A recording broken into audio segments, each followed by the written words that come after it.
All right, guys, we are live MMA, live at 5. How's everybody doing? MMA live at 5. We got a lot to talk about today. We really do. We got an incredible guest coming on here soon, of course, tomorrow at 11 a.m. The creator and founder of the UFC, Art Davie. We got some comments from New York and the New York State Athletic Commission on Conor McGregor. We got some comments coming on about what's going from USADA and Joe Rogan, of all people, and the UFC about what's going on with John Jones. We have a lot going on right now. James Vick's got a new fight. We got a UFC in Boise. We got a lot of crazy stuff going on right now. So, Jorge Masvidal and Neil Magny are fighting. Ton of new fights right now. Ton of call-outs. Just an amazing time to be a UFC fan right now. And this Saturday, we got Gennady Golovkin. So we got Triple G. We may not have Canelo Alvarez. Of course, is going to be out due to the suspension and hearing and everything going on with all that. But we're still going to have Gennady Golovkin. We're going to do that fight live here. You can follow along on HBO.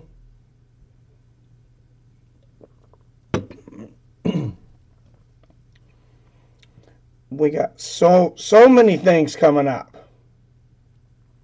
So many things on the horizon and so many things here right now. Mackenzie Dern talks fighting here soon. I said the king of the UFC, the creator and founder, will be here on the channel tomorrow at 11 a.m. Pacific.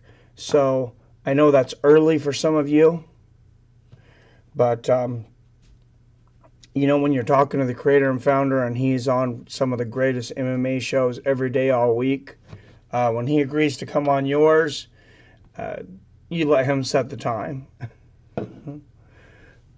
What's up, Pulse? What's going on, Comedic Genius?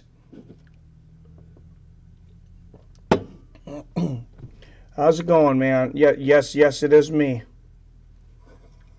Comedic Genius asks if it's me all the time. No, just kidding, man. Great fight actually last night too on the Ultimate Fighter. If nobody's watching, we did an Ultimate Fighter companion last night. Guy from Stipe Miocic's team, Martinez, fought Luis Pena. They call him the Violent Bob Ross. Guy is super marketable, super colorful. He's even got the Bob Ross flow. He's got the flow. He's got the fro. Very artistic inside the cage. Guy takes some chances. A lot of spinning kicks, a lot of head kicks, spinning back fists, all kinds of different angles. He's got a really weird kind of shovel elbow, standing shovel elbow, which is really neat, like kind of like he's painting a brush. That's not a Zima, dude. That guy, the type of guy who scratches his face just to sniff it. It ain't just, oh, jeez. I told you not to do that, Comedic Genius. I told you. They still make Zima anymore? I don't think they make it in the Pacific Northwest. But, no, that's some rock star. Because I just woke up from a nap. I also got some beer here, too. Is that better for you, Pulse Reloaded? That's some Henry Weinhardt's Private Reserve. Tasty. I got you. Yeah, he's behaved himself here for the most part. He's a FWF guy now.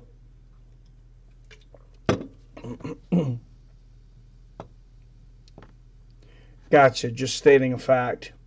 I hear you. Yeah, I don't know if Zima is still around anymore. I remember it from like back in the 90s, early 2000s or something. I haven't seen that stuff in forever. But yeah, it's something we used to give to all the girls, because they didn't like the taste of beer.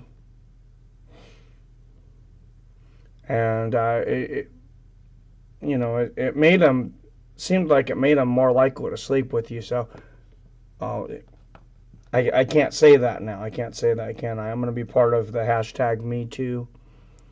Just for saying things. Aaron Pico getting into it with Dennis, the new, Conor McGregor prodigy Brazilian Jiu-Jitsu jackass. No, Dennis won his fight. He won his fight on Bellator 198, but he kind of acted like a douchebag, calling everybody out, calling all the other crew there at Bellator a bunch of losers. And Aaron Pico, for one thing, didn't take kindly to it. He says, "You're not on my level." And he's definitely not on his level yet. So that much I think everybody agrees with. I would think so. New York State Athletic Commission. A few people came out about that. Said Conor McGregor says New York is never letting that motherfucker fight here again. James Vick is fighting Paul Felder. And he's fighting in Boise, Idaho, which means I will not be doing that fight here because I will be there. Because that's not too far from Seattle, and I got a good friend there. I'm going to go up and visit, so I'm going to check that one out, as long as I can get tickets for a decent price. Mikey's a Colt 45 guy, OG. No, not a Milwaukee. I know as you get older, I know I'm getting closer to 40, you just look like a Hams or a Milwaukee's Best guy. Actually, usually I'm a Belgian White guy, if I have the money. Shock Top, Blue Moon.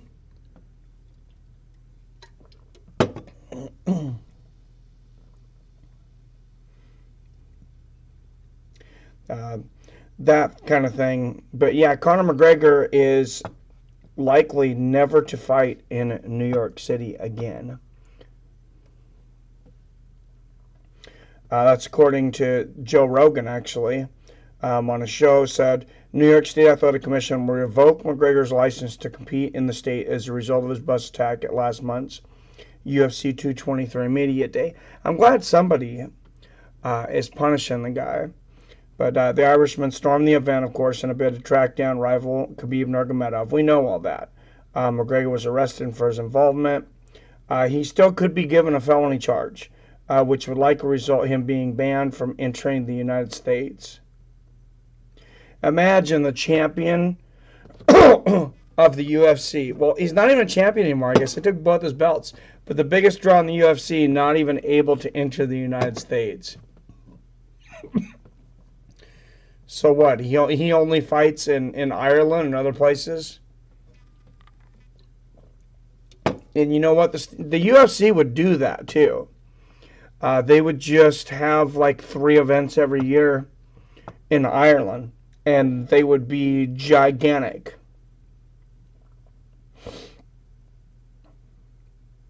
Athletic Commission is a different athletic commission. That's what this is Joe Rogan and some guys talking about the Athletic Commission in New York. They're new to MMA. That was embarrassing for them. Him throwing the fucking dolly and the fact they let him in there with all his boys, the whole thing was just so thuggish. UFC Chief Dana White says UFC will not punish McGregor for the bus attack until legal proceedings are over. They're not likely to punish him at all. We'll see what happens. But I had some inside information that tells me probably not going to happen. Nate versus Gaethje. I heard that. Hell of a fight, man. Uh, I hope it goes through. I hope it goes through. Jason Gaethje said he wanted to get busy again right away. Nate Diaz has been talking, of course, and it all depends on how Nate comes to fight. If Nate comes to fight like he did against Conor McGregor, he might find himself getting knocked out. Nate's definitely very capable of a smart fight. Justin Gaethje, of course, most of the time he's just going to come forward like Justin Gaethje does. But Nate Diaz has some of the best jiu-jitsu at lightweight. Justin Gaethje, a lot of people don't know it. I think Nate. And if it's a 5-round fight, I think Nate probably submits him eventually. But it's hard to say because Gaethje could catch him at any time. You know, I hadn't thought about that a whole lot. I could go back and forth on that one. That's...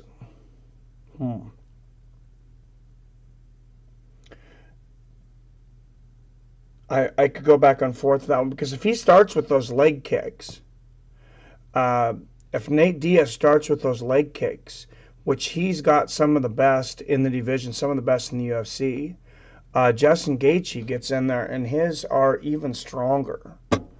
Way stronger, actually. Just ask Dustin Poirier. Nate Diaz versus Justin Gaethje, not official at this time now. As far as I can see, unless Pulse has a source that I don't have. But it's definitely out there. And, you know, it could happen. It could happen soon. They're both talking. So this last week, there's been a lot of talk of it. They'd have to put the money out there. I think it's a smart fight for the UFC to make. Super smart fight. Yeah, James Vick and Paul Felder, that would be a great freaking fight. What's up with Nick? Nick is most likely going to be fighting Michael Bisping. Some of this stuff is out in the public. Some of it, unnamed sources have been named, and I have an unnamed source, which I find reliable, that said that Nick Diaz and Michael Bisping are in heavy negotiations. From everything that I hear, it's about 80% chance that it gets done. And that doesn't surprise me at all. As soon as I heard that out there, as soon as I heard Michael Bisping saying he'd be more than willing to come back to fight Nick Diaz, and Nick Diaz kind of talking some smack. If Nick Diaz is going to come back against anybody, who's the safest opponent? I mean, you got Michael Bisping. He's not going to hurt you. He's at the end of his career. It's going to be a huge money fight. It's a win-win all around. I think Nick would be stupid not to take it. Just absolutely stupid not to take it. We'll see if they get the money right. And I think they will, because it's a big sell for the UFC. But like I said, sources say it's about an 80% done deal. I think we see Nick Diaz and Michael Bisping probably by UFC 226, 227, definitely by the end of the year. I don't know how you guys got. Of course, it's hard to say. Nick Diaz has been out for a very long time, but I have a hard time seeing him losing to Bisping. Bisping will get slapped by a third straight welter. I agree, Pulse, absolutely. I agree 100%.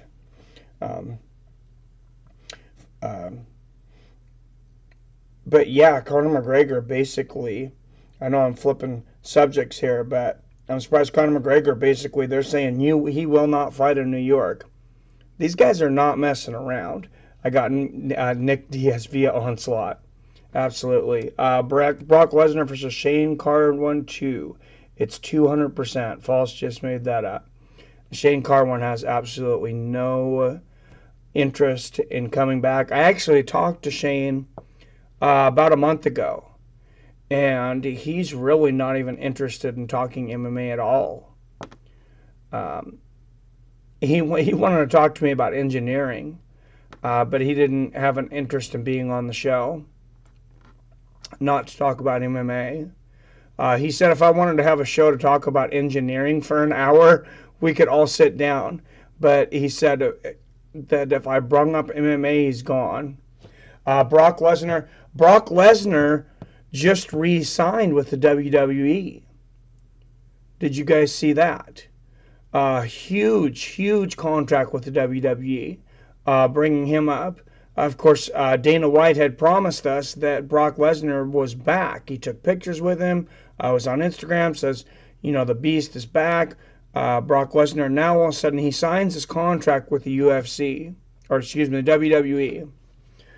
Huge contract. Brock Lesnar in the WWE, he's going to get paid $100,000 every time he talks. Every time he picks up a mic, he's going to get paid $100,000. Anytime he officially gets into the ring, he gets $500,000 plus additional benefits and proceeds. They're going to pay him $1 million plus promotion percentages for use of his likeness. This is just a huge contract. It's probably worth 10 to 20 million a year. And here's the big thing. And I seen that, and I was upset because we want him here in MMA. They want him so bad. The WWE wanted Brock Lesnar so bad. They said, you can do all this, and you can fight in the UFC. And his UFC talks. So far, it looks like he would have to make a minimum of $10 million a fight, plus pay-per-view points. So he's going to be he's already a rich man. He's going to be a very, very rich man. Pennington versus Amanda, and Jacare versus Mini Kane. I take Jacare in that one, and of course I take Amanda Nunes. CM Punk versus Roy Jones Jr. for Zuffa Boxing, 1000%. Comedic Gene's just making shit up now. I like it. Where's Sable's fine ass at? She got her ass kicked by Ronda Rousey, a couple weeks ago. Well, fake kicked. Maybe they should switch. Maybe Sable should go over to the UFC now that Rousey's over there in WWE.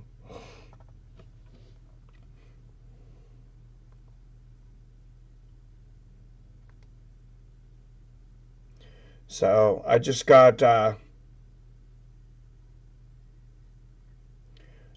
message from Kyle Nelson. Actually, you guys remember Kyle Nelson? He is trying to make his UFC return. He's trying to get on to the card there in Calgary. Says, I'm just leaving training. I should be home in about 20 minutes. So Kyle Nelson will be joining us in studio later. He was supposed to be here at 5:30. He's going to be in studio in about 20 minutes. So about 5:40, and we're going to talk to him about that Calgary card in Canada.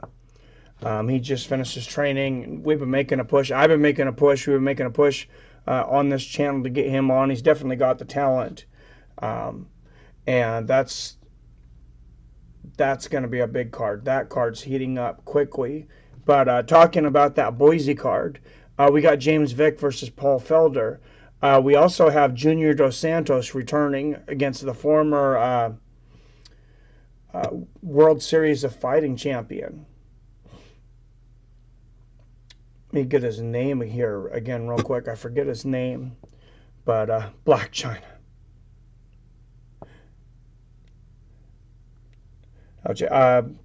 Blagoy Ivanov, that's right. Junior Dos Santos and Blagoy Ivanov. It's going to be on Fox Sports 1. And then the co-main is James Vick versus Paul Felder. that's shaping up to be a really good card with only a few fights out so far. July 14th, CenturyLink Arena in Boise.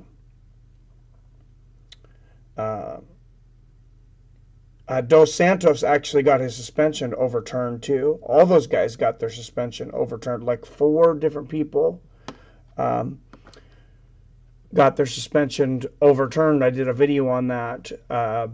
Said they had tested positive, and they all proved that it was tainted supplements. So I'm not sure exactly what's going on there in the supplement company. Apparently, this is a true thing, and this I'm not joking about. I guess creatine often has cocaine in it because for whatever reason, where they're making creatine, they're putting cocaine in the same vats. They're preparing cocaine in China, which I didn't know was legal to prepare cocaine anywhere. Apparently, they prepare it right next to creatine. It's also something that's commonly cut into cocaine is creatine. So the folks at creatine decided to go back and said, well, hey, you're going to cut your cocaine with a little bit of creatine. We'll cut our creatine with a little bit of cocaine.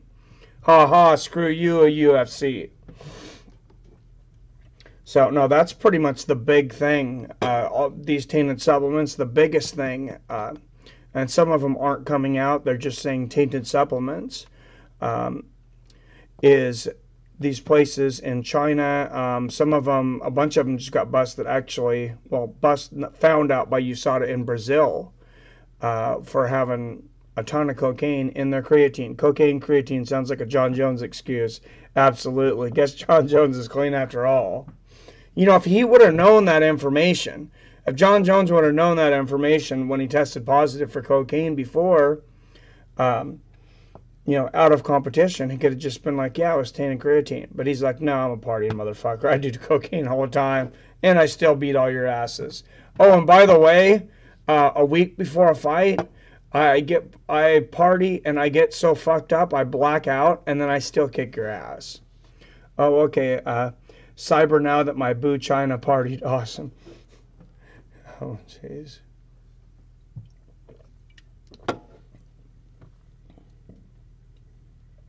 So, and I've got a lot so far from talking with Art Davie, the creator and founder of the UFC, which, like I said, will be on here tomorrow at 11 a.m. Pacific. Some of the things that he said really surprised me. Guys in these tournaments. So I knew a lot of people got hurt in these tournaments. And I had read his book, and there were some things even that he didn't let out then. But there were guys that were in the crowd that he offered to fight right there. So apparently before Don Fry had ever fought in the UFC, when Royce Gracie was unable to continue after his bout with Kimo Leopoldo, and they ended up bringing in Steve Jenham as the alternate, which of course was the strange winner of UFC 3, and nobody knew who he was, and he kind of sucked afterwards. Don Fry was in the crowd, and he was like, hey, Art Davie told him, hey, you get in the cage right now, 60 G's. And for one fight in 1990, in 1993, 1994, that was a lot of money, especially since people in combat fighting weren't really making any money. It was $50,000 to win the first tournament. And then the second one, of course, which is a 2-man tournament, still only $60,000, and you're fighting. Royce Gracie fought 4 times, made $60,000. Everybody else got small appearance fees of like $5,000. So not a lot of money at all. Thoughts on Faye versus Mir? Oh, the Fedor versus Mir fight? I thought it was freaking awesome. I loved it. I heard Mir making a bunch of excuses on his podcast about, how after he got hip throwed, his ego got the best of him, and the ring rust made him think he was in a street fight and all this stuff. And he just got caught. He got caught by Fedor. And Mir says he's not going to retire. I guess he said he wants to take a tune-up fight with this like minor league that he's commentating for. I can't even remember the name of it. But and then he wants to go back to Bellator. So he's just in it for the money at this point. Dream threesome, me, Cyborg, and Gabby Garcia. Oh, Jesus, genius. But yeah, what a rejuvenation for Fedor. I thought that was absolutely incredible. And I think the match between him and Chael Sonnen, I think that's a very interesting matchup. Jones Mir versus Mitrione. Well, Mitrione's still in. Mitrione's still in the tournament. Mir is not. So Mir would most likely, he would more likely be fighting like the winner of Roy Nelson and Mirko Cro Cop, which Bellator was very smart. This tournament's finally starting to come around for them. Bellator was very smart when Mirko Cro Cop announced his decision to come back. They made Roy Nelson versus Mirko Cro Cop an alternate bout. So if anybody gets injured in this Grand Prix, the winner of Roy Nelson, and Mirko Cro Cop will be right back in it. Gabby Garcia, that's a huge bush. That's hilarious. Thanks for stopping in, Pulse Reloaded. We needed the humor. No. But no, Art Davey was talking about, like I was talking to him, he was saying these guys, would be in the crowd, and one of the guys that was offered money to jump right in there during that tournament too for UFC 3 was Ken Shamrock. And he wouldn't have had to fight really anybody good. He would get in there and he would have fought, I can't even remember the guy that Steve Jenham beat, but obviously he was not very good because nobody remembers who he was. Steve Jenham wasn't very good.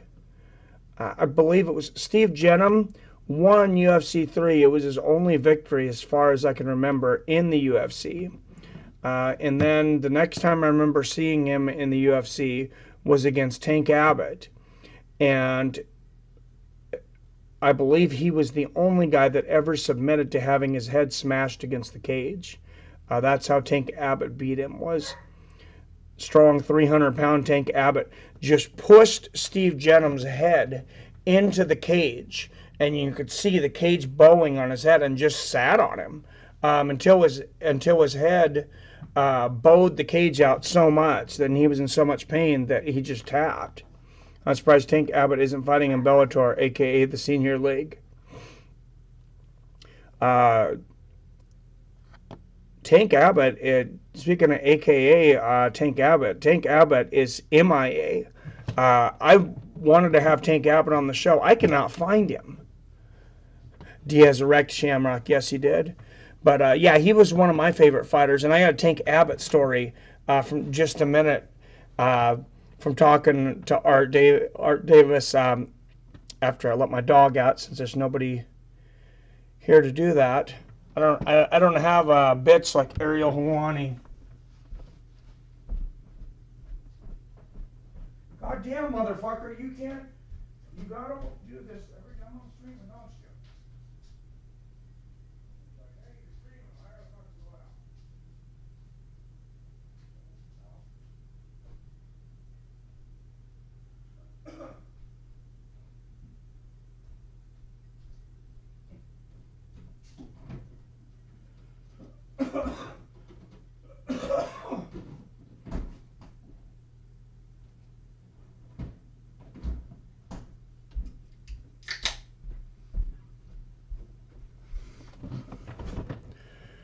Need another beer, damn dog.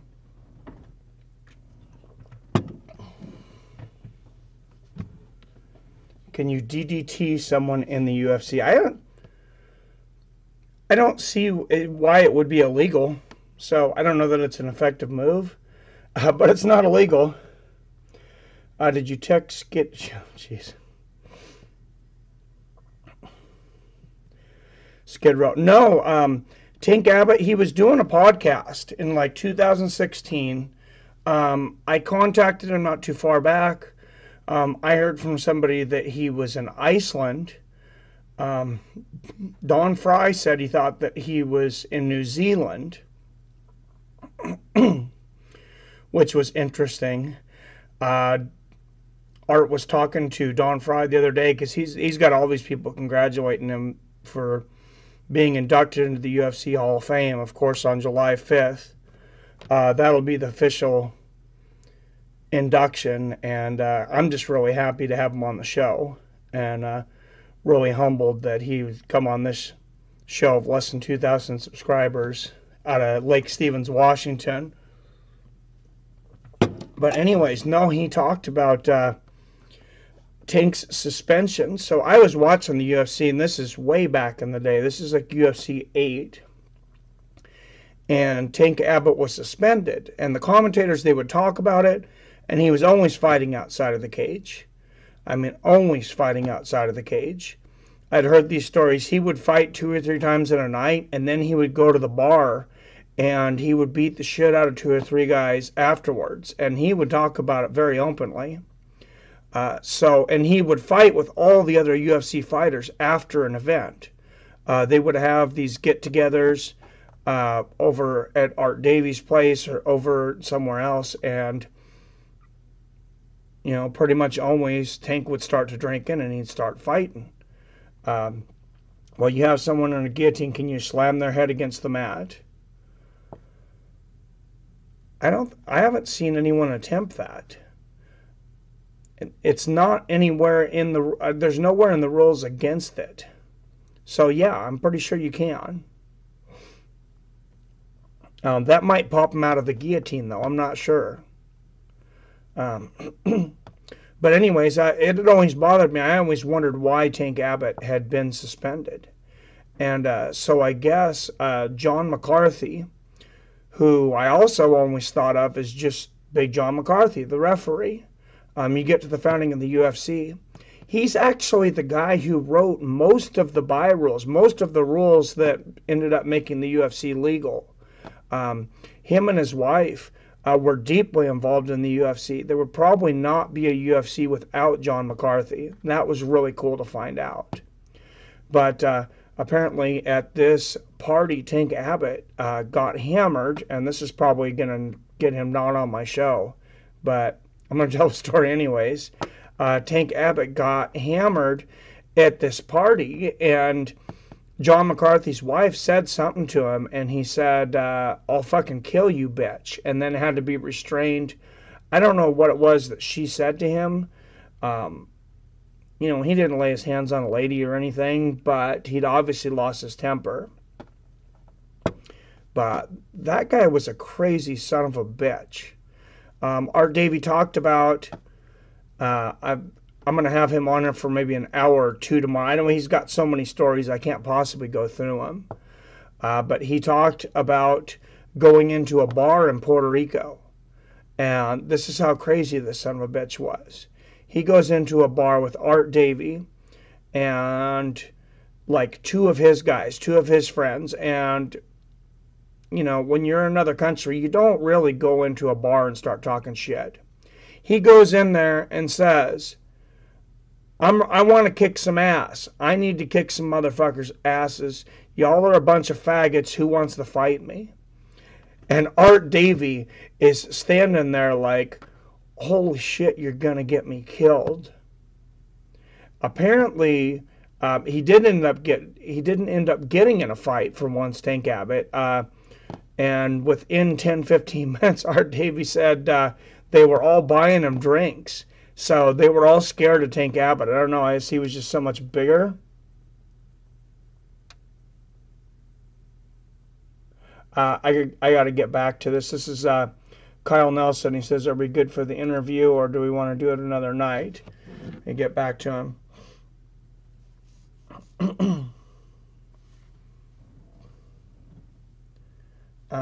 Actually, I'm not set up on the Skype now, so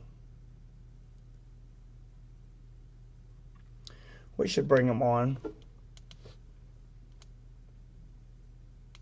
Actually, I think I'm going to bring him on tomorrow. I'll make you guys go on tomorrow. Let me see. I can get Facebook Messenger up, but we're gonna get Kyle the Monster Nelson up in here. Give me just a second. Let me.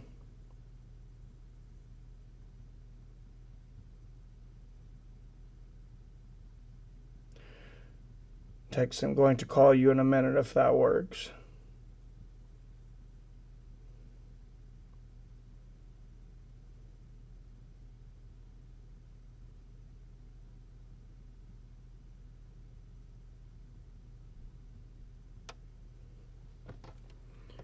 He had talked to me about being on the show.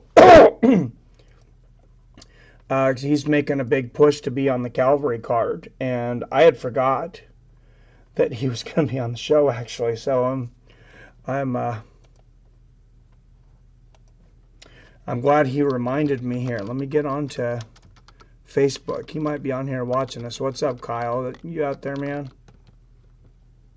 Yeah, that works. He says, all right. So I'm gonna have to set up the. You guys let me know what we have for audio. We should be golden here though when I call him here.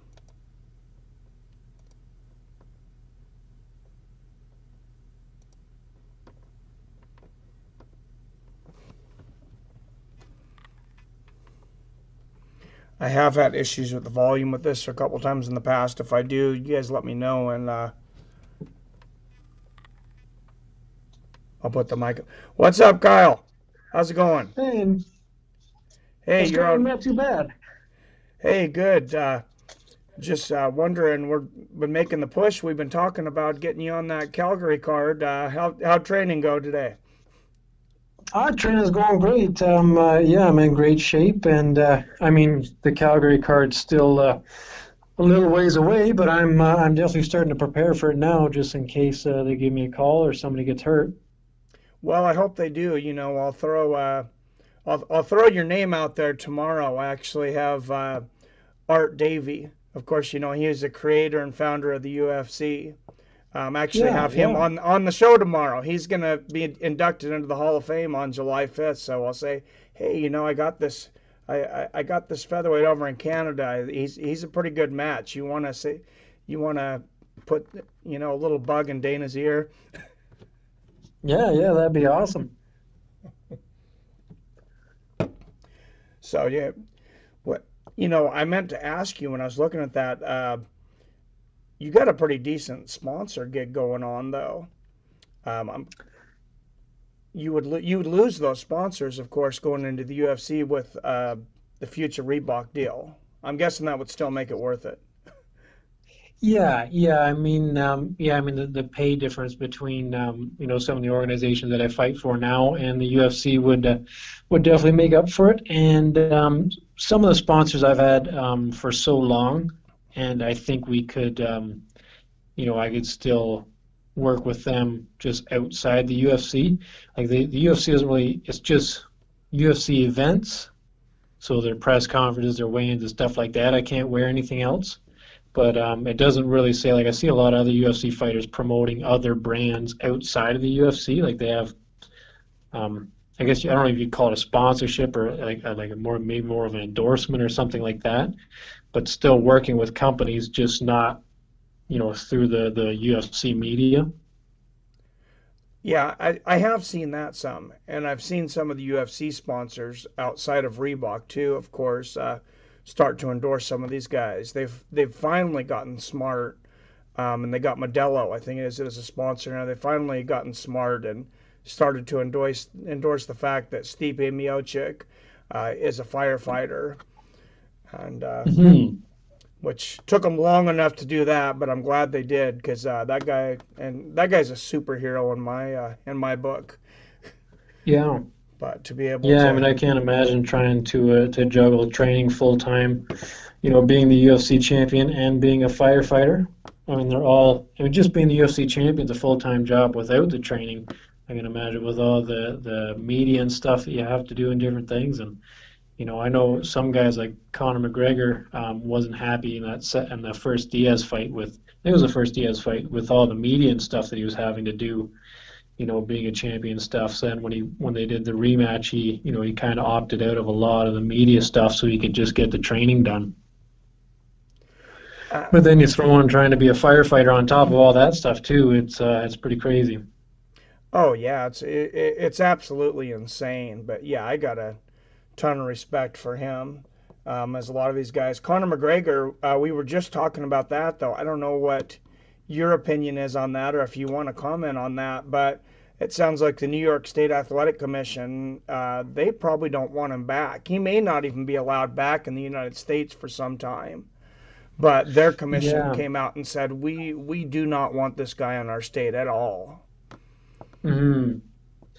Yeah. I mean, it was obviously surprising when it first happened, but then, I've talked to a lot of people, and there's weirdly, I've talked to a lot of people that thought it was a good idea, like publicity wise and stuff, and I can't wrap my head around that a whole lot.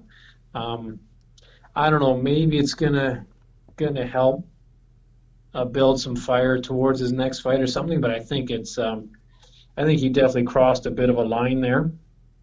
Well, And why yeah, he did, I don't know. Maybe he's got too many yes men around him, and they were all like, "Yeah, let's go do this," and he got kind of pumped up, hanging around with all of his buddies. But yeah, I think showing up to the event for sure and doing something or getting in somebody's face or something like that, yeah, that would be a great idea to help market maybe him versus Khabib or something in the future. But yeah, I think he went over the line throwing throwing the dollies and the chairs and stuff because obviously other people got injured that weren't anywhere near the little conflict between him, Khabib, and Artem. So yeah, that's what I thought was the biggest part. And it's like New York, it took so long for us to get into New York MMA at all, and then you do something like that.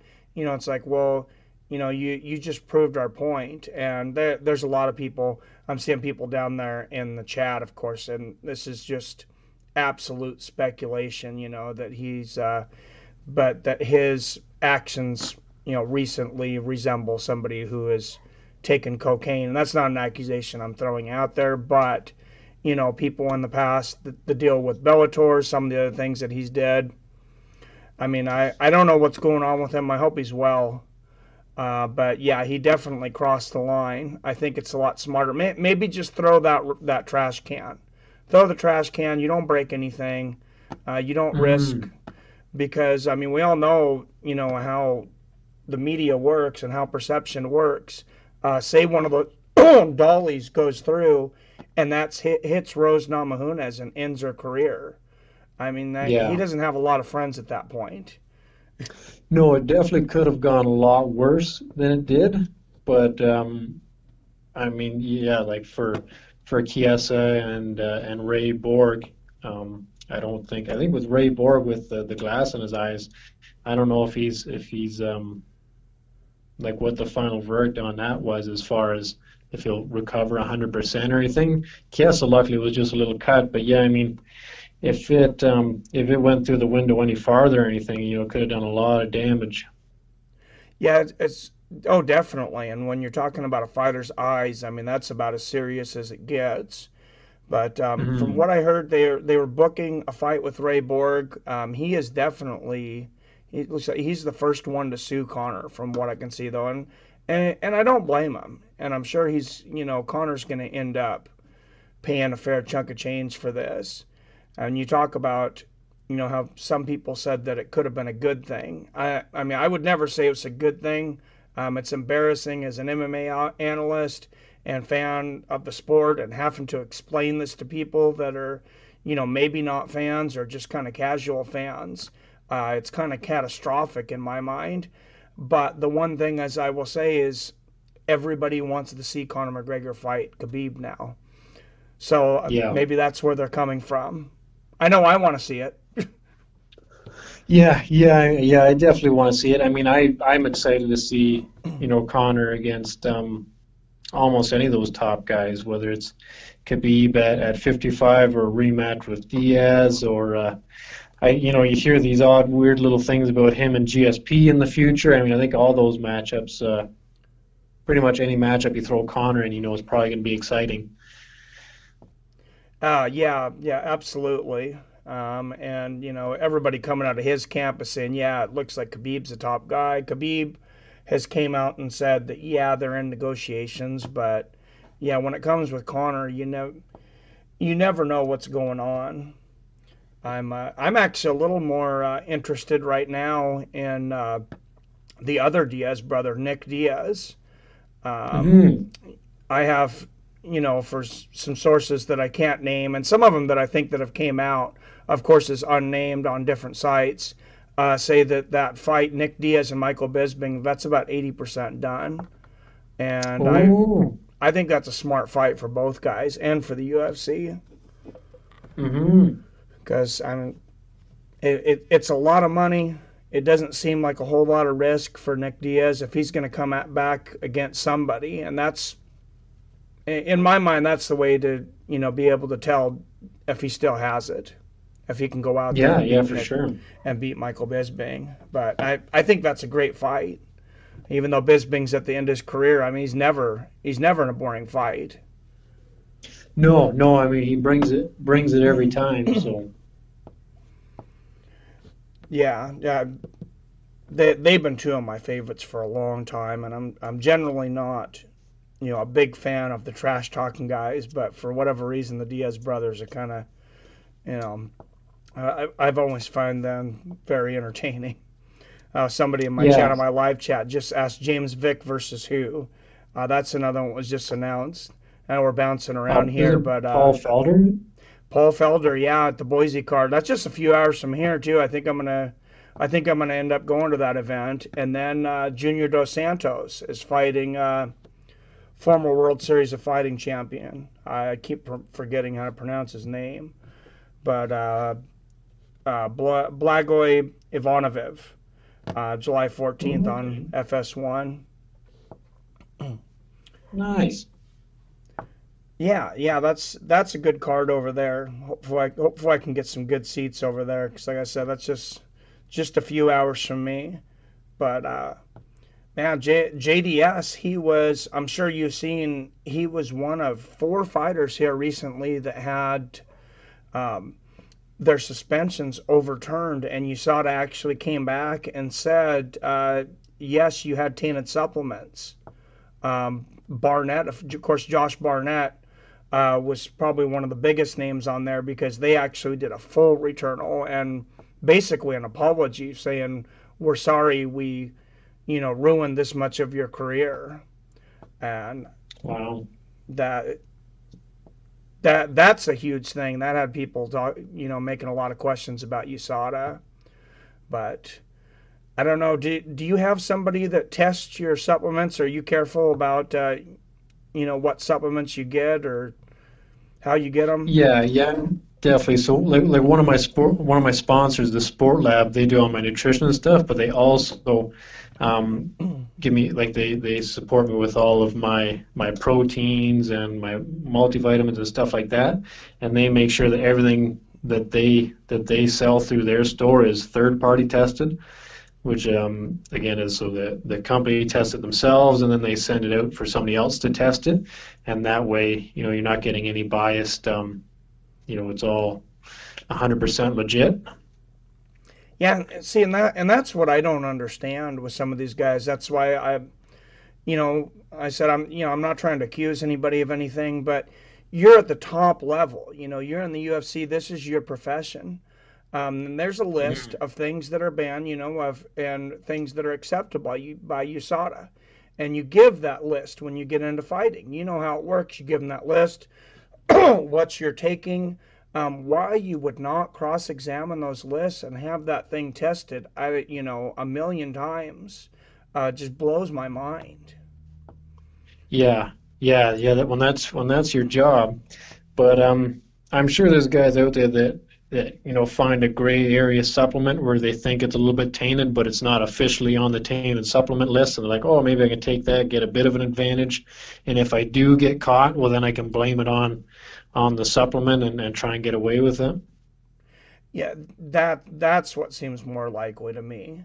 And you've probably heard Hmm. some of this. I won't throw you under the bus for anybody in your classes, but I know in jiu-jitsu, in the jiu-jitsu classes I've been in a little bit of striking, I hear guys joking, "Hey, where's that list of banned supplements by the USADA?" and kind of pick through that list and try to figure out what to order. Yeah, yeah, I've heard even guys that don't compete or whatever, but they're they want to take some supplements, but they don't necessarily want to go out and do steroids. But they're like, hey, find something like this, and Yeah, I mean, absolutely. And, just speaking honestly myself, I'm almost 40 years old. I'm not going to be, competing professionally.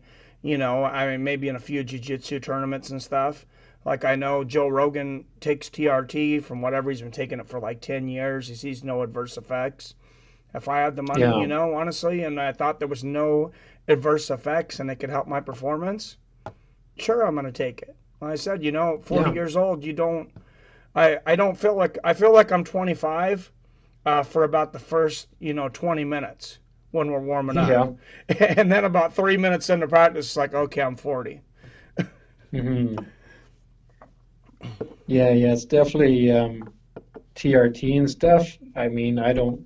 If you're not competing, in like an MMA or anything where, you're going to seriously injure someone, then, why not? It's not a big deal.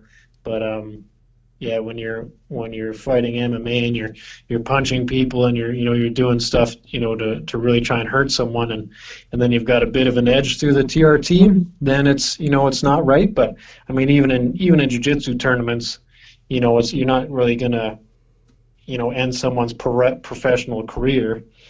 So, Yeah, and they even did that in the UFC there for a while when I don't know if I was more surprised that they did it or more surprised that they stopped doing it, but they were given that TRT exemption to older fighters whose TRT levels, weren't at normal to bring them up to that of a 20 and 25-year-old.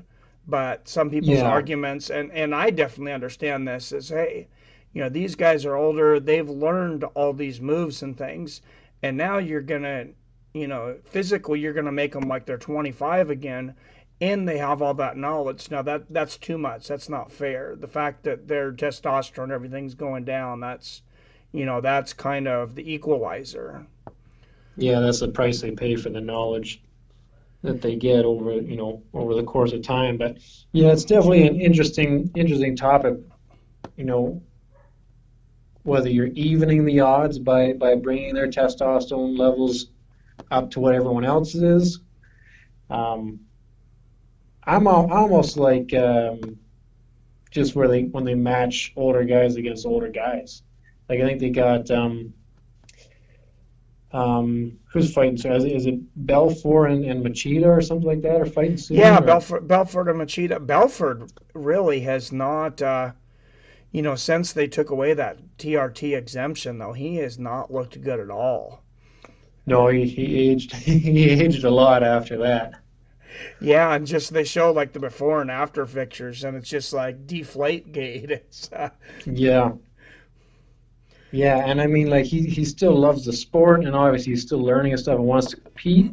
But yeah, I mean you can't really throw him in there with a 25-year-old killer. So, but I don't know. I like how Bellator still kind of lets the old guys fight, but they put them against other old guys and stuff like that. I mean, if you still want to compete at a high level, yeah, you can keep fighting with the contenders and stuff. But for a guy like Belfort that just enjoys fighting but understands he's not going to make a run at a title anymore, it'd be nice if they could match him up with some other legends that are like him, a little bit older and stuff so we can still, enjoy his fights.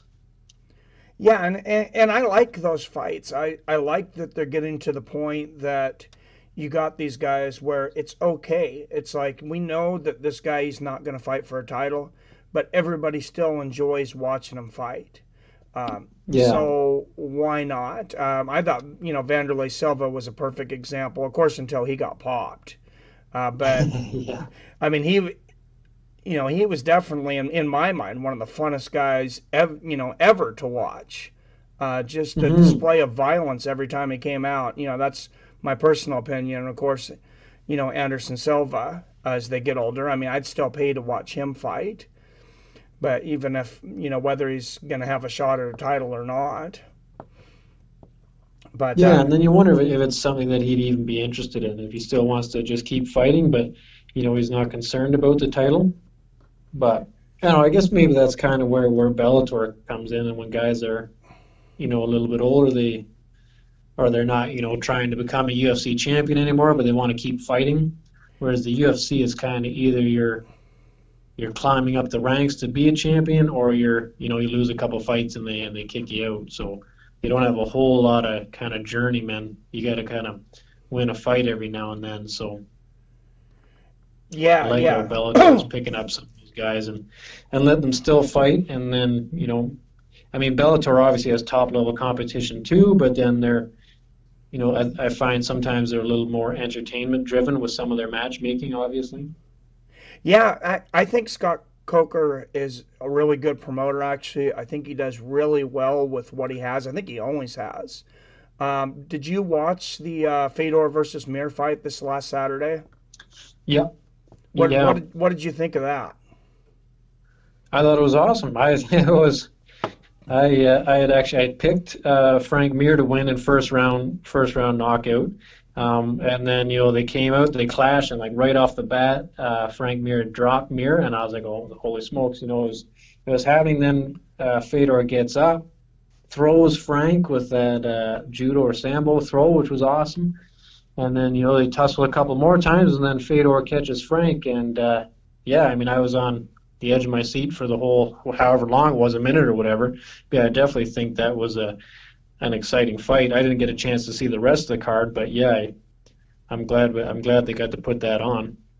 Yeah, for 48 seconds. I thought it was Bellator's one of their best cards for sure. A lot of my guys disagreed with me that it was maybe their best, but every single main event card, I think there was like 6 fights altogether. I didn't watch the prelims because they were online, but every other fight besides that one ended in a submission, and every single one was a first round submission, except for one, which was a second round submission. Wow.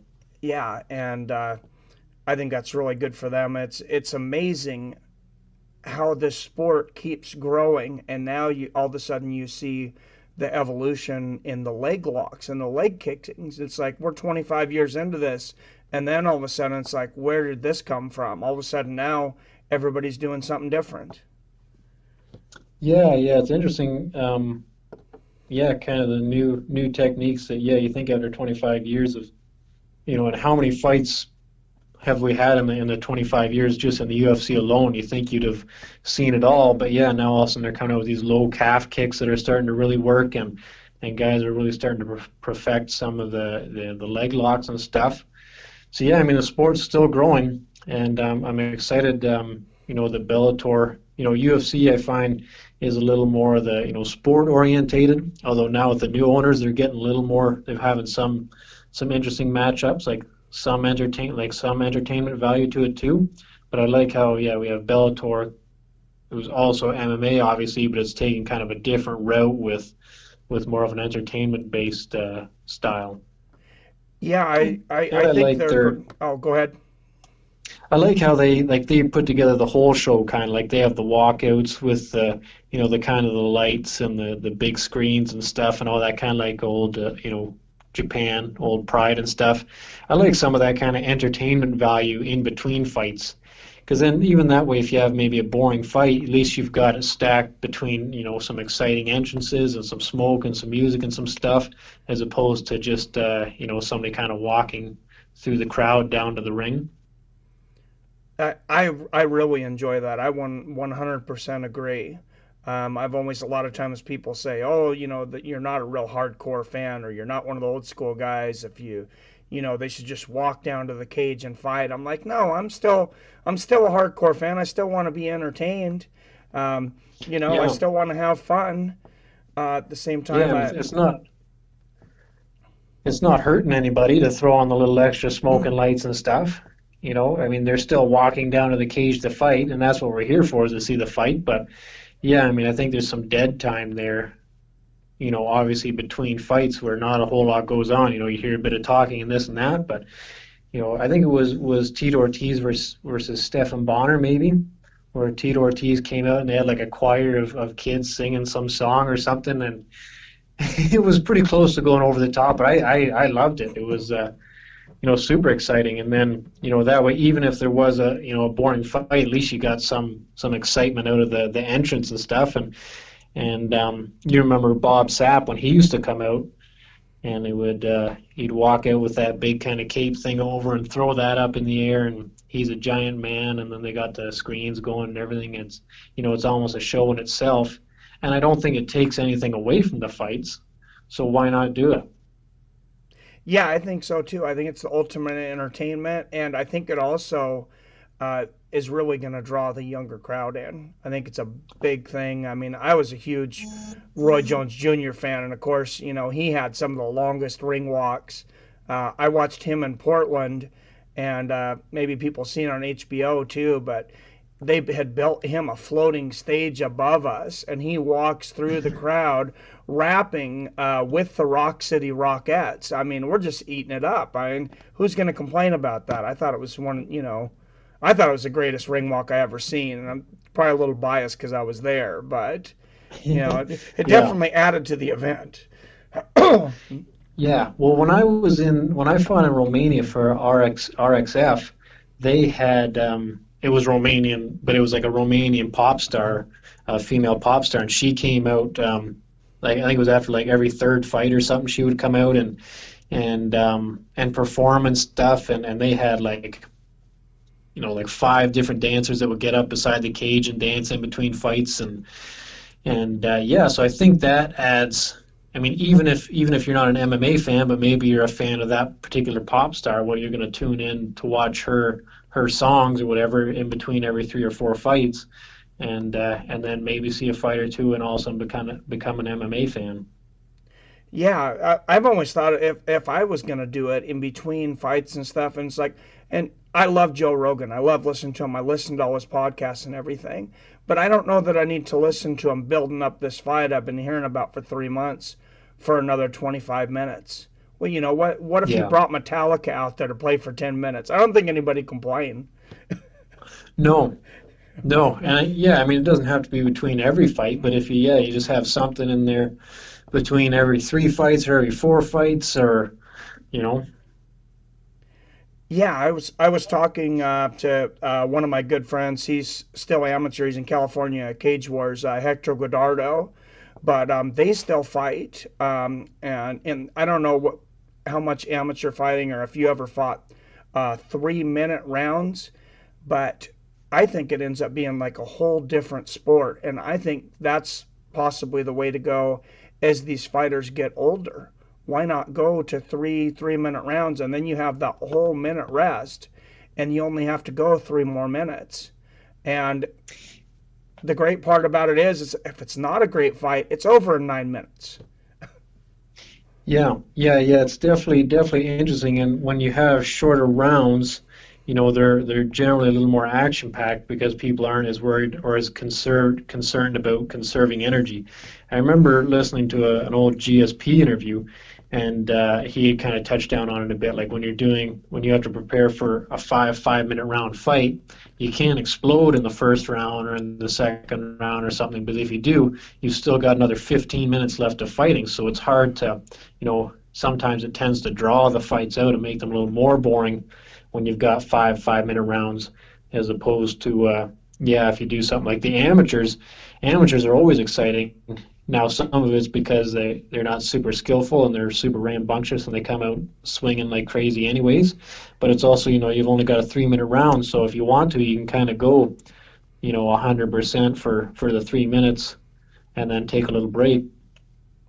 Yeah, I think I mean, nothing against 5 minute rounds. I'm not saying I want the UFC to stop doing 5 minute rounds, but I mean, I think there's a lot of knowledge, and it was tested for a long time. And there's a reason that boxing does 3 minute rounds, and it shows in their cardio and their fights. And you see guys that, yeah, they save up a little bit of energy sometimes, but some of the boxing matches I'm watching lately, 10th, 11th, 12th round, and these guys are pulling it out and they still have, a lot of energy. Yeah, I think yeah, for like the UFC and Bellator and like the super competitive ones, like where you're really looking at the sports side of it, it needs to be 5 minute rounds for jujitsu and some of that aspect of it, and like for wrestling and stuff. A lot of times, again, mainly for jujitsu, but you take them down. It may take you a minute or two to get in close and take them down. Then it's going to take you a minute or two to pass to side control or mount. Then it's going to take you another 30 seconds or a minute to start cinching up a submission. So sometimes, it's if it was a 3-minute round, yeah, maybe you get them taken down after 2 minutes, and you've got a minute, and you run out of time. And I could see it not necessarily being super fair that way. So I find the 5-minute rounds for the majority of MMA perfect. But yeah, definitely for amateurs when they're first starting out. And yeah, it'd be interesting to see maybe with some of the older guys if that would work out better. Kind of in the, I don't know what you would call it. Was it Vitor was calling it like the Legends League or something he wanted to make, and where it was just the older guys versus the older guys, and they had slightly different timed rounds and different things. Yeah, I didn't hear about the slightly different time rounds. If that's the case, I definitely agree with them. I mean, just as you get older, 38, 40 years old, you're just not ready to go. 5-minute rounds. I remember even competing in judo. I mean, it was all over the place. We were drug tested by the USGA, when we were in national tournaments and stuff. But you never knew when you would show up to a tournament if it was going to be 3-minute rounds, if it was going to be 5-minute, or if it was going to be 2, 3, or 5 rounds. You'd find out Yeah. I'm sure you've been involved in a lot of situations like that, probably at smaller gigs. And yeah, we'd find out, 20 minutes before we jump on the mat, which of course in Washington State, we were weighing in 20, 30 minutes before our first match sometimes. We have that Yeah. whole same day weigh-in here. Yeah, it's tricky when it's yeah, because I did a lot of jiu-jitsu tournaments and they were pretty similar, and then it depended on what your belt level was, and then different governing organizations and stuff. But yeah, it could be anywhere from a 3-minute fight to a 2 5-minute round fight, like 2 rounds of 5 minutes fights, or yeah, it was all over the place. And then when you've got a tournament, so you might have 4 5 6 fights like that. It's hard to you know train for that right amount of endurance, because maybe you have 4 fights at 3 minutes or you have 4 fights at 10 minutes. It's a big difference. Oh yeah, definitely, and when you weigh in's a huge difference too. Got a question from one of our fans on our live stream. He wants to know what would you do to make MMA more mainstream? What do you think about the future of MMA? He says, and how can you make it more mainstream, more big shows, and attract more sponsors? Definitely what we talked about with just some of that little more entertainment value around the fights. I think that's kind of what mainstream people need. Even sometimes I'll go out to the local bar here in Mussolini's and watch the fights there. And some of the mainstream fans in between fights, they're just sitting there, kind of bored, and it's there's a lot of dead time. So if they could find a way to fill that without making it too overwhelming and too distracting from the actual sport of it. But yeah, I think adding a little more entertainment value to it would help a lot. And then I'm not sure, like they have the Ultimate Fighter, and that was, I think, one of the biggest things that brought in a lot of mainstream fans, because it was on regular TV. But also one of the big things was you got to know the fighters, so you kind of had a bit of a, you were interested. You're already interested before they fought, so you had, you know who you wanted to win because maybe their backstory or this or that. So you grew to like them before they fought, and then obviously once they started fighting, you continued to like them. So it's hard with the UFC when they bring in a new guy, and the first time you see him is when he's in the cage, and you're judging everything off his fighting style. So I don't know how they would do that. I think the Ultimate Fighter hasn't done as well the last few years. I don't know many people that pay attention anymore, unless there's like a local guy from where they're from on the show. Then they'll watch it, but otherwise I don't hear a lot of people watching it. But seems like with the UFC and the new owners, they're going a little bit more entertainment just with the way they're doing the super fights and the way they're having some. I don't know what the deal is with all the interim belts, but I think that's again more to kind of build it up for the mainstream people because some mainstream people don't even know who the champions are, but they see, oh, championship fight, that must mean it's going to be a great fight. So it's hard to say how everything's going to pan out with the new owners of the UFC, but I definitely hope they keep it, a little more sports centered to Yeah, and figure you out, have to. who the best is. Yeah, I agree with you there, and you have to think about stylistically. I mean, we lost, of course, Joe Silva is no longer the matchmaker in the UFC, and a lot of people, I hear a lot of these fans talk all the time, and it'll be two great counterpunchers. And like, man, we really want to see these guys fight. We really want. I know that you're not a hardcore MMA fan, and no, you don't want to see this fight. I'll tell them, you because you're going to see a lot of posturing, for 22 minutes. And it's going to be entertaining to me because I'm going to see a lot of fighting for underhooks and some different things, to some people that are really Yeah. into some deep level. But, no, you don't want to see that fight as a mainstream fan. You want to see, Vanderlei Silva versus Chris Lieben kind of thing. Yeah, yeah, exactly. Yeah, so it's hard to say, and I mean, I'm sure they've got their own, like the UFC matchmakers have their own type of strategy, but definitely, diversifying the cards, having a striker versus a wrestler, and then having one where it's, a couple high-level strikers, and then, having, then having some heavyweight, just kind of sluggers go at it. And I'm sure they've got their own ideas, but I'm sure there's a way, you can make it so you start off with a bang, a couple knockout artists, then throw in, some nice, jujitsu, maybe jujitsu versus a kickboxer or something, or a couple jujitsu guys where a lot of the jujitsu and grappling fans are gonna get their fix, and then the next fight you have something else, to kind of go back and forth and to kind of cater to each demographic, I guess you'd say. Like the mainstream fans get a bit in this fight, and then, the hardcore fans get a bit in this fight, and, structure the cards like that.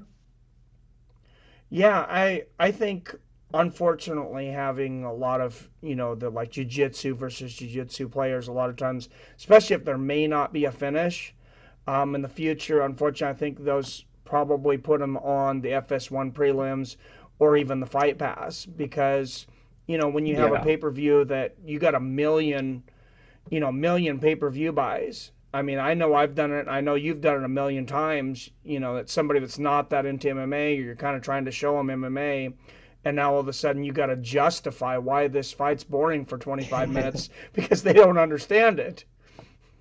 Yeah, yeah, exactly.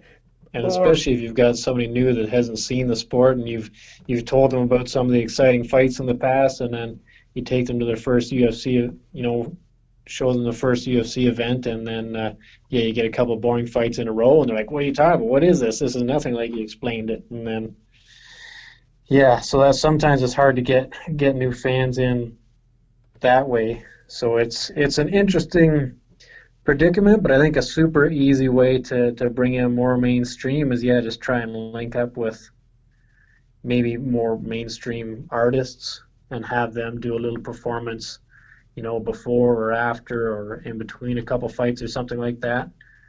Um, yeah, yeah, I hope WME does more of those type of things. I mean, I love the Fertitta brothers. Obviously, the UFC wouldn't be where it is now without them, but yeah, I wouldn't mind seeing a little more entertainment. We got a lot of chatter in here.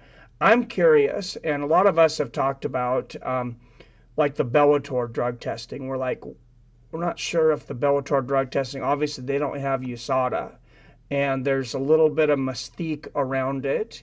Um, can you tell us, as you're in organizations that aren't the UFC at this point, how adamant do you think the drug testing is, and is there out of competition drug testing? so I signed a fight with Bellator a couple years ago, probably 3 or 4 years ago. But my opponent ended up pulling him to put him on a different card shortly after we had signed the deal. So I never went through any drug testing with Bellator, and I can't remember what there was in the contract. But again, that was back when Bjorn Remney was the manager and stuff. So I don't know what else changed since then. But as far as me fighting in like local shows and even going over to Europe and fighting and stuff, I've never been specifically drug tested. So you get your normal blood tests and stuff just to check for HIV and different things like that. But as far as steroids or performance enhancing drugs or even marijuana or stuff like that, I've never been tested. Okay, that's a little surprising. I kind of assumed that you had been for steroids and stuff. Why they would ever test for marijuana? Just, I mean, not that I'm like this huge marijuana advocate, but it brings nothing to the table for me. I've never understood it except for the fact that the U.S. government considers it a Schedule One drug, and for whatever reason, federally. But yeah, it's like if I have an opponent, it's like, please smoke all the weed you can in the back before you come out for the fight. Yeah. Yeah, I don't know. I've never smoked weed personally, but from everyone I've talked to, yeah, nobody seems to think of it as a performance enhancing drug. Yeah, I think they think it would be more of a detriment, even in the training camp leading up to it, as far as getting munchies and different things like that. Oh yeah, I'd never thought of that when you're cutting weight and you're 15 pounds off or whatever, 15, 20 pounds off a week away. That's got to be horrible. Yeah, yeah, yeah, I don't know what it's like personally, but yeah, from what I've heard, and Well, I know just weight cuts in general. I might ask you this question before if I'm repeating it, forgive me, but how much do you cut leading up to a fight? What do you opposed to your walk around weight? probably about 20 pounds. Depends on the fight and whether it's a title fight, because then you don't have that extra 1 pound weight allowance and you're preparing for a longer fight. So every fight's a little bit different, but yeah, I mean, you want to walk around. I'd walk around 165-ish and then cut down to the 145 limit. Okay, well, there's definitely guys that have some bigger cuts. I had Sam Alvey on here actually, and I don't know if you remembered, he missed weight last year, and a lot of people don't realize he actually broke Donald Cerrone's record for fighting the most times. I think he fought like 14 times in 16 months. It's something ridiculous. But he had Oh wow. he had a late notice fight. It was out of the country. I can't remember what country it was in, but it was a late notice, and he said he literally cut like 53 pounds in less than a week. Wow. And I was like, I can't imagine. And then unfortunately still missed weight. But that's why I kind of give, I think it was Yoel Romero, I kind of give him a little bit of a slack. People say, oh, they gave him, they're going to give him the title shot anyways. And I said, well, that's different than a regular weight miss. To me, it's a lot different than a regular weight miss when the UFC comes to you 10 days before and says, hey, can you jump in and save this card for us? And you do your best and you're a couple pounds off, then as opposed to having an entire training camp and then from what I've heard from fighters, not my opinion, because I can't judge them, but what they've said is that's their job to make weight, and after a 10-week training camp or whatever it is, they don't make weight. A lot of fighters get pretty upset about that. Yeah, yeah. I mean, that's just being unprofessional, because I mean, over 10 weeks, there's a lot of little changes that you can do that over 10 weeks are gonna make a big difference. But I mean, as far as the short notice fights, I mean, really, guys, if you're walking around, you're training lots, you should be, eating a right diet and staying, you should be able to make your weight class within 2 weeks notice. If you get the call 2 weeks out, you're like, yeah, may not be easy, but I can make it.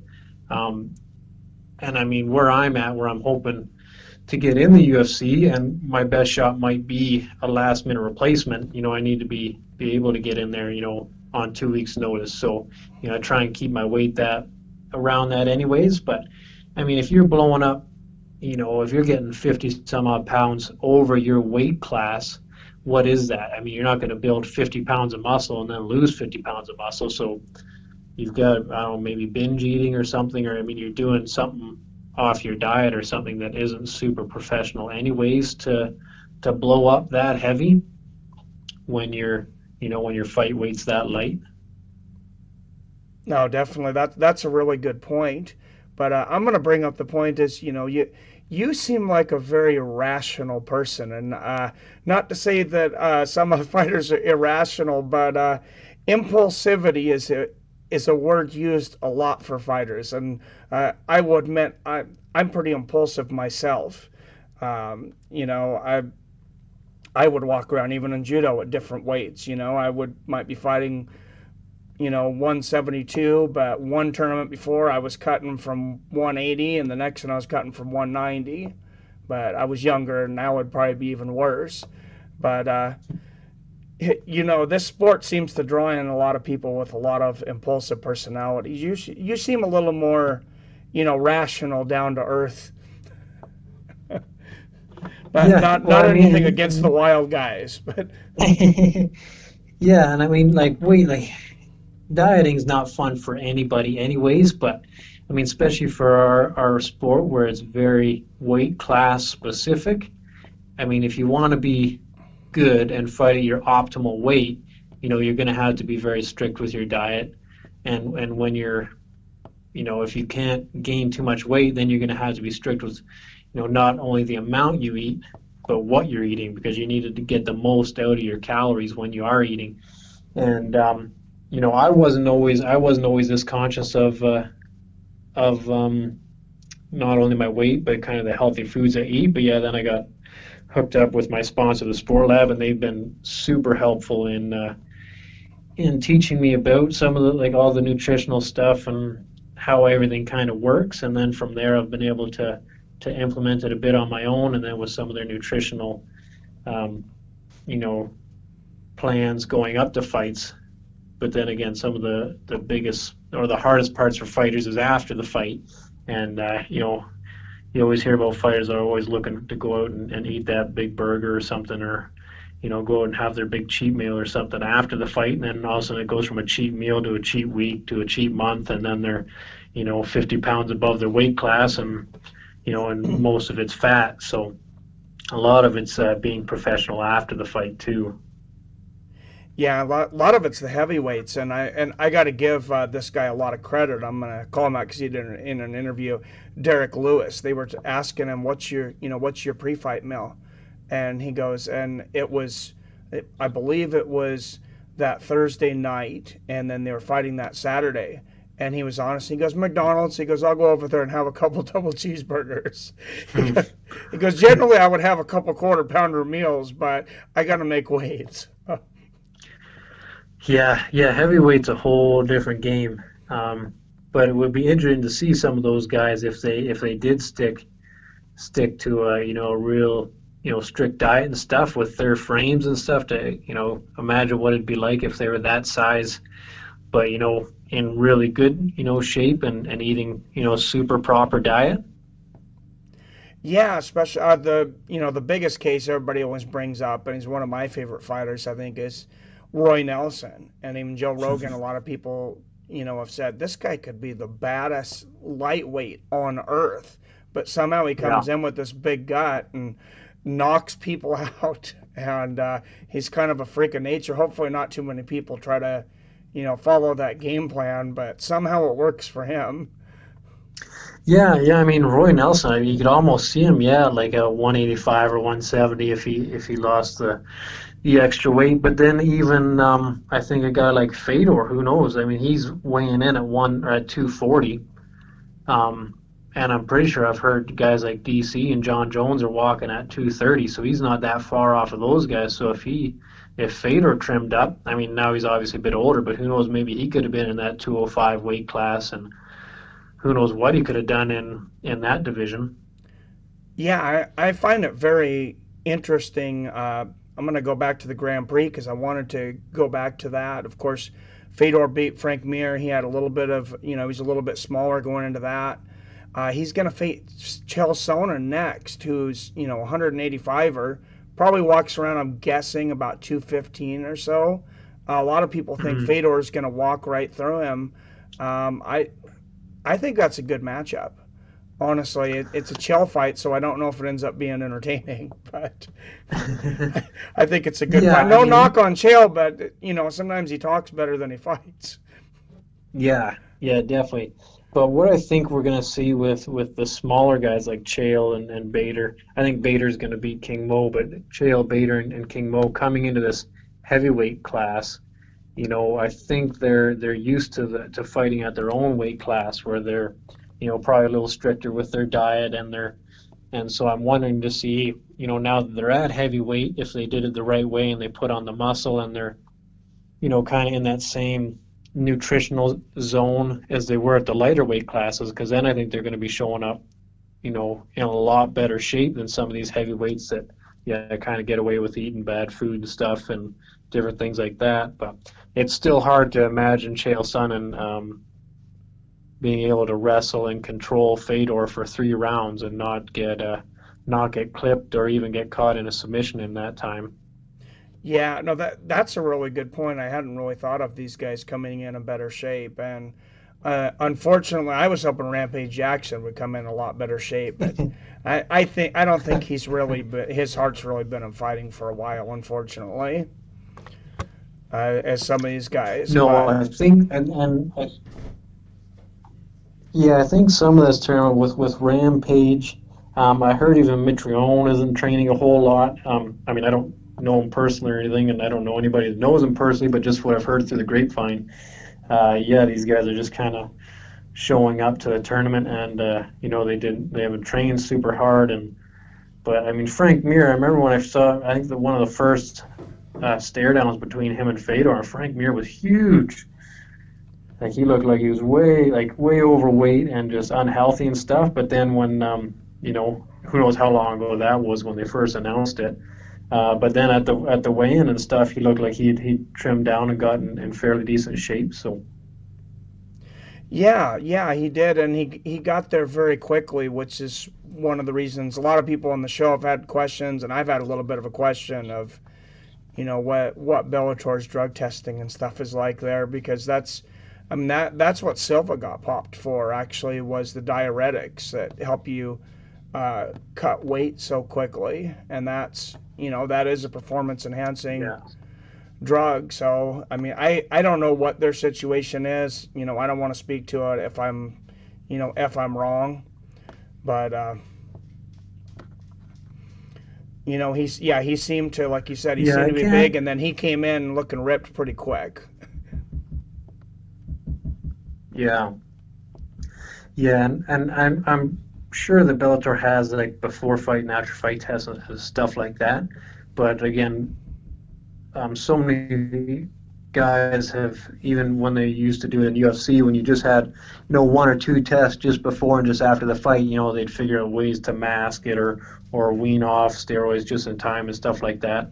So I mean, without the out of contest testing, it's hard to say because there's so many people and there's so many different ways to work around. If you know when you're going to get tested, then it's almost impossible to catch someone. Whereas if they're using the steroids, which from what I understand is when you really need it is in the training camp, because that's where you're getting worn down and you're getting a lot of injuries and you're getting broken and it's hard to go to every practice. But then you take the steroids and you're getting like your recovery time is super fast.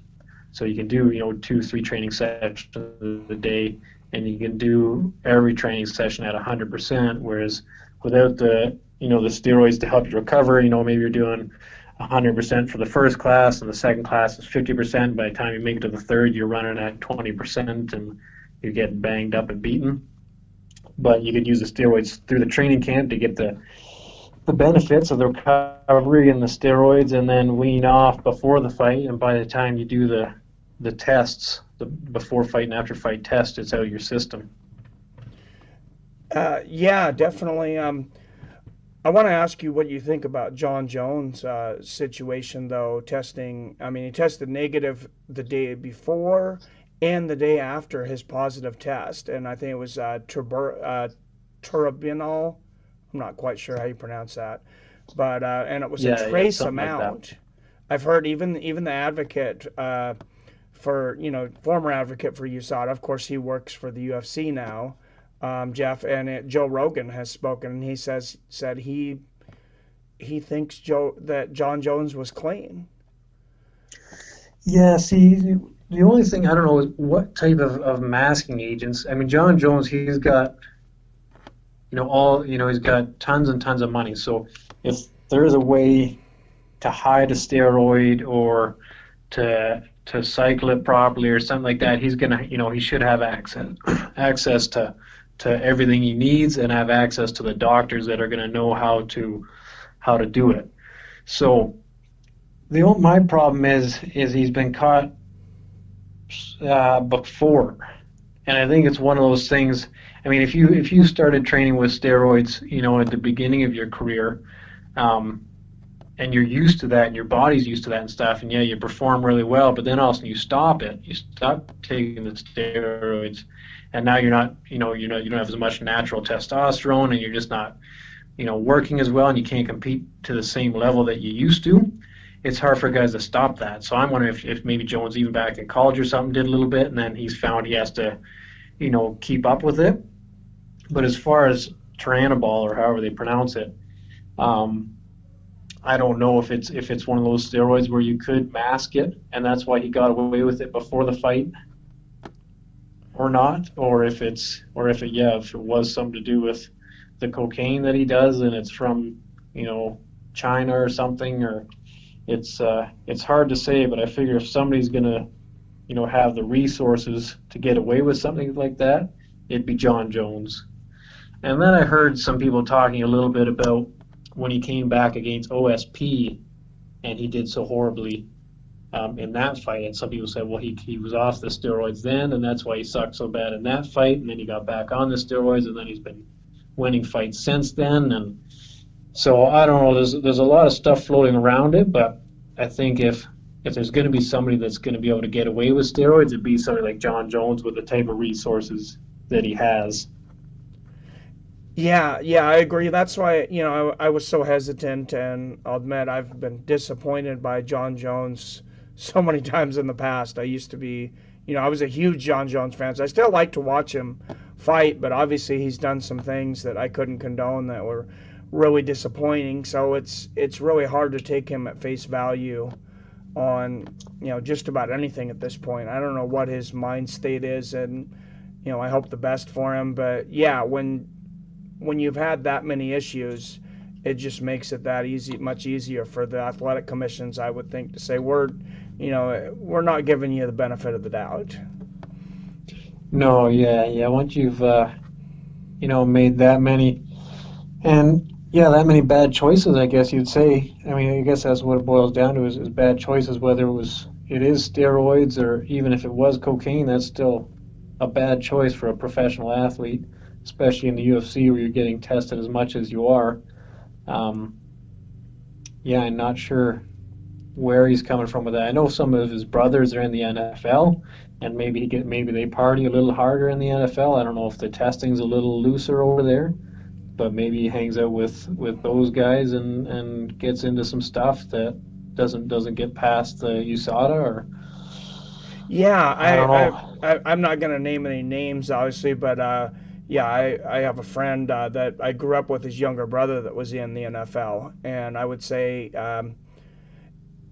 they did a lot of cocaine. I will just say, I won't see Yeah. where they were, but when they came back in the off season, those guys did a lot of cocaine, and it was a smaller town, but a lot of people knew about it. So I was surprised that it's kind of not more mainstream, but yeah, and I don't know if a lot of people don't realize that, but marijuana, I don't believe, is a performance enhancing drug. Cocaine definitely is, and Hmm. it's been linked. I was listening. I can't remember the name of the podcast now, but Joe Rogan had a sleep specialist on there, and they were talking about how these interns are able to do these 30-hour shifts and these ridiculous amounts of things, and they're like, it's not normal. So many of them get addicted to cocaine or the pharmaceutical version of cocaine, and they just prescribe it to each other. The guy that actually perfected that, the reason that they have those 30-hour shifts here in the United States and in other countries they don't. There was a guy, and I can't remember the guy's name, but you could watch the podcast. He was one of these guys, we've all seen him, he'd be like, oh, catch up with me, I'm always up, I'm always awake. And he got everybody doing these 30-hour shifts, and they found out way later, I think maybe even after he was dead, that he was a cocaine addict. And that's why he was able to outrun everyone. And then he ended up, it's such a big issue for doctors and athletes, but he ended up going to rehab under a different name and came out. Not only did he not kick cocaine, he came out a heroin addict because they tried, they gave him different drugs to try to help him get off cocaine, and he just came out with 2 addictions. But yeah, I remember when John Jones got caught for cocaine in the UFC, and they were saying it wasn't like a performance enhancing drug.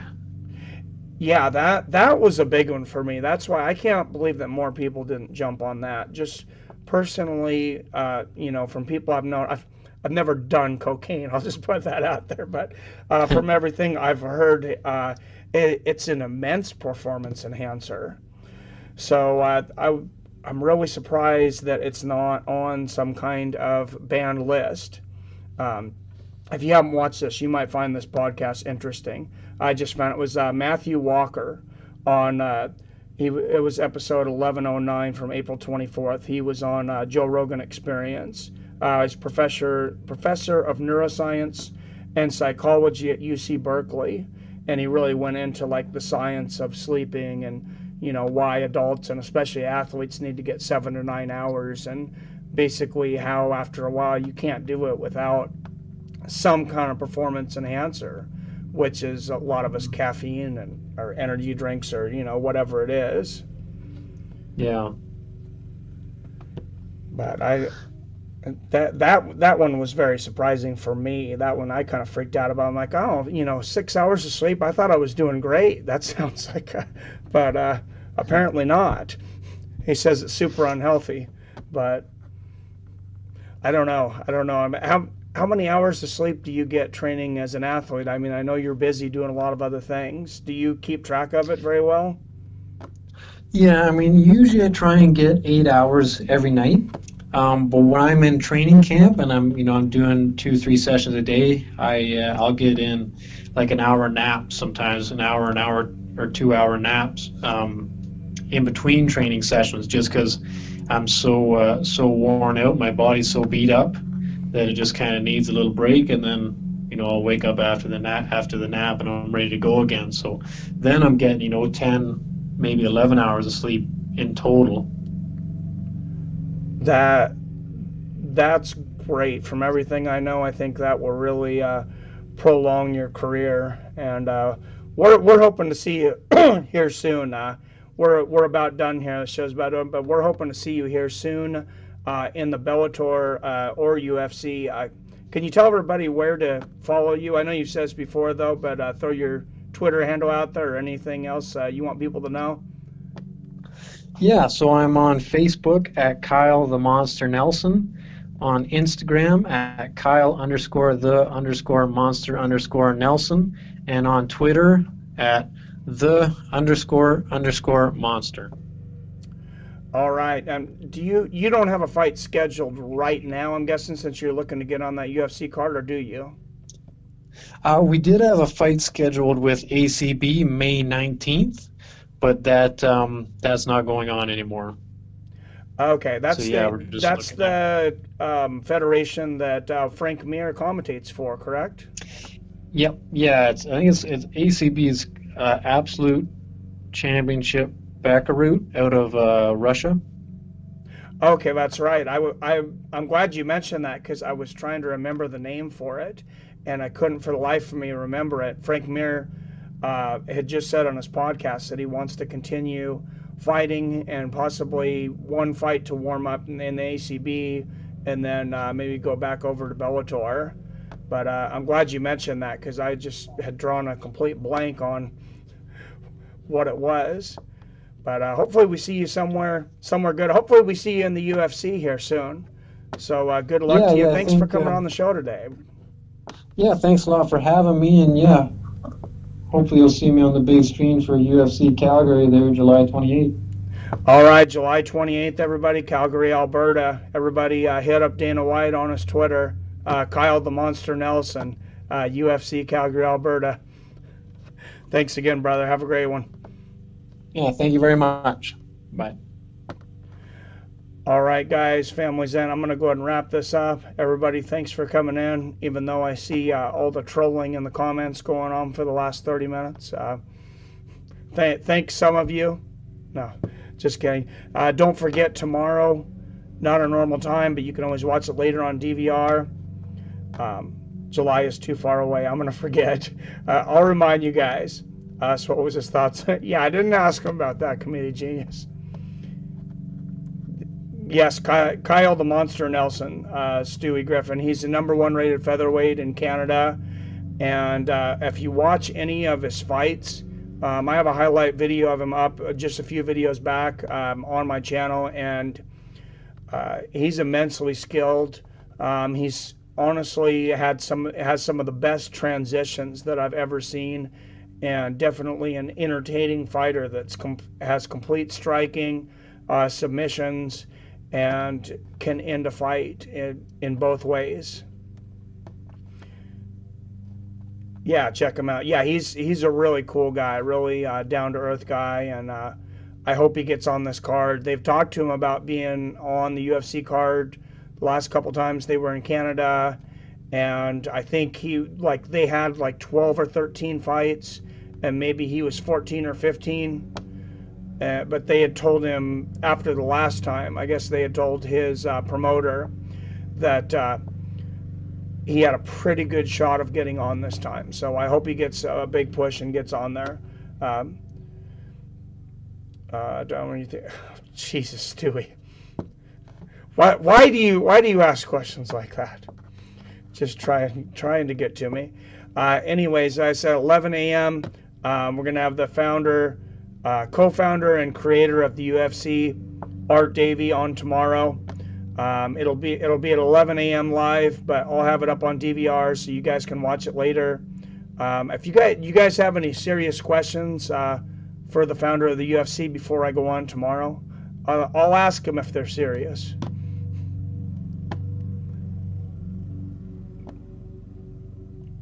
Did Kanye West really say that? I at this point, I'm kind of inclined to believe that. He's been acting pretty strange.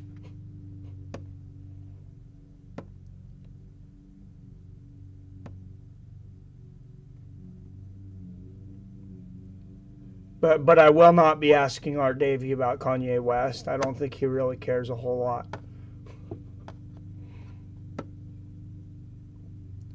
All right, guys, I hope you tune in at 11 a.m. Tomorrow live. If not, check it out on DVR. Art Davie, the co-founder and inventor, creator of the UFC. He's going to have a lot of great stories, I'm sure. Check out his book. He'll be on there, but it's called Is This Legal? Great read. Unfortunately, you can't find it on audiobook, so if you want to read it while you're in your car, you risk getting in an accident, and I can't condone that. But you're an adult. You're going to do what you want to do. That being said, before I leave, I just want to say anybody who's not normally on this stream or anybody who hasn't heard yet, if you follow Dutch Guy, MMA Newsroom, he was in a horrible car accident. He's like our brother channel, and my brother from another mother from the Netherlands. He was in a horrible car accident, 7 broken ribs, dislocated shoulder, broken arms, several broken fingers. He's got a lot of tubes coming out of him right now, and he sent me a video of him in the hospital on the tubes and stuff, about 23 seconds. I emailed him back to see if I had permission to put it on. I'm not sure that he wants me to put it on the thing. If he does, there's nothing bad. And if he does, then I'll post it up so at least you guys can see him and say hi. He's doing a lot better. Thank you. I'll let him know that, Stewie. He's really obviously been down. They didn't think he was going to make it. He said until around a week, 10 days ago, they really thought that he was probably going to die. And now, he's able to email me coherently. He's hoping when I do the Saturday Triple G fight, the HBO fight, that fight companion, he's hoping that day, he said that he can sit up for 10 minutes and Skype hopefully on the show. But he's very weak right now. We haven't even been able to talk except for through email. He's so weak. Well, thank you, Stu. I'll let him know that. And I know he needs a lot of support right now. So if you guys don't mind, and I have fun with all the trolling, but in all seriousness, if you could go over to MMA Newsroom and say something nice to him on his comments. If he does go on there, I'd like to see him come back and read some positive comments. MMA Newsroom is a channel if you're not subscribed to it already. And he wanted to let everybody know. He said he was losing subscribers. He said, please tell them what's going on and that I will be back. I will take the channel back over, but he's just obviously not able to do that right now. Not even close. Well, thank you, Comedian Genius. Thank you, everybody. I really appreciate that. If you give him the kind words, I know he would really appreciate it. And I will see you guys tomorrow. I think I'm going to go eat some dinner because, as you can see, I'm wasting away. But as always, I love you, I respect you, and I'll see your fine asses tomorrow.